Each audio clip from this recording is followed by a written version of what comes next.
G'day cobbers, today we're going to be doing a little bit more work on the old Hilux. As you can see, we're changing out this panel for one that's a little bit more usable.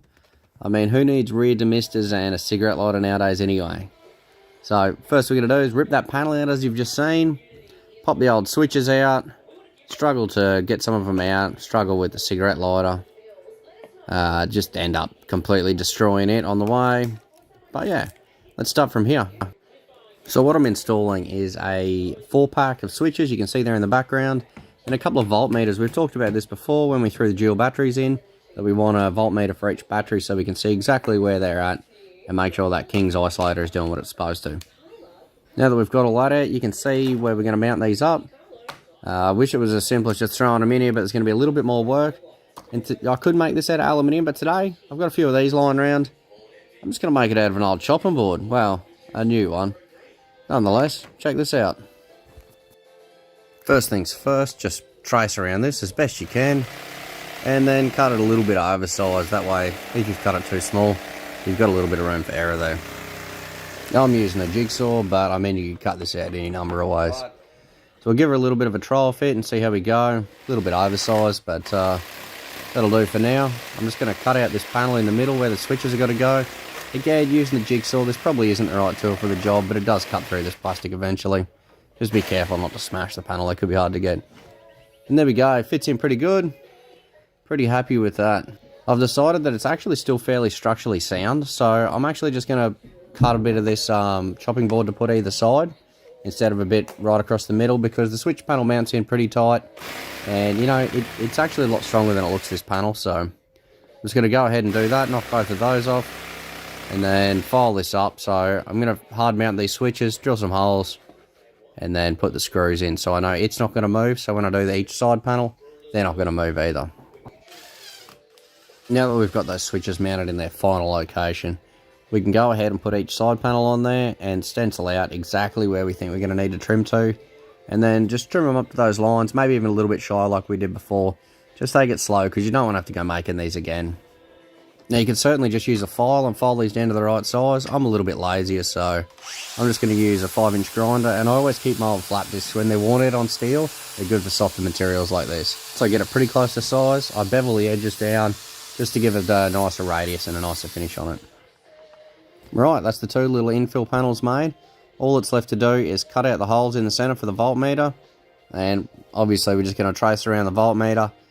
Now we're going to have to cut a little bit on the inside of the line on these ones because we're tracing around the outer lip. So just be careful of that, that could catch you out. So I've got to drill through a couple of decent sized holes to get the jigsaw blade through to cut these out. Also it helps if you drill little holes in the corners that you're going to meet up to. I haven't done it on this one, but I do it on the next one. And then it's a bit awkward, but I get in at the jigsaw and rough out a reasonably sized hole in it. And then I just use the drill bit sideways, which you probably shouldn't do to eat that material out, and follow it up with a carbide burr just to smooth things out. Again, you could use a file if you don't have a carbide burr, but this made the job easy for me. And then just keep checking to make sure you don't go too big. Again, you don't want to be making these things over and over again, so just keep going until it fits in there snug, just like this. That's how it should look. That's a pretty good fit if you ask me. Just file any of the rough edges off, and then do the other side. Now that I know my voltmeter fits in the hole, I can use this to mark out the piece I'm going to have to cut out of the original panel. So I just mark that out with a paint pen, and then I'm going to hit that with the jigsaw again too. It's certainly some pretty awkward cutting with a jigsaw. I'd use a Copic saw or something like that if I had one, but I'd make do with a jigsaw. Right, now once that's all cut out, that's pretty much as far as we need to go with this original panel. Obviously we need to file any of the burrs off and do things like that. Then we're going to give everything one last trial fit just to make sure it's all good before we mount these. And if your luck's anything like mine, you'll have one of the wires snap off the voltmeter, and then the second one snap off not long after. So then you can just waste a little bit of time soldering those back on. I mean, then again, what do you expect for $4 out of China? So get all those fixed up, and then we'll continue on with what we were doing. Hey, it's working again. Let's get this thing mounted up.